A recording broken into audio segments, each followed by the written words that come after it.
Hey guys, welcome back.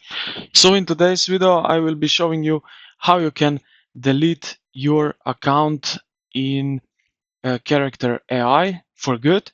So let's get straight into it.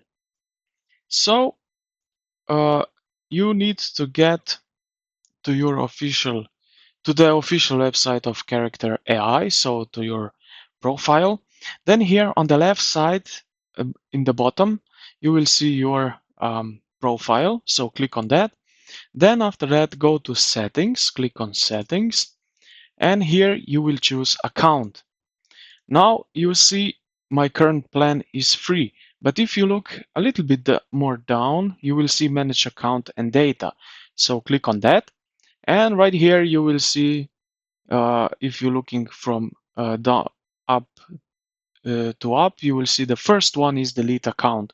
So this is basically uh, the button which you need to press that you delete for good your Character AI profile. So I hope this video helped you out. If you did, consider to leave a like and subscribe to the channel. Thank you for watching, and I will see you in the next one.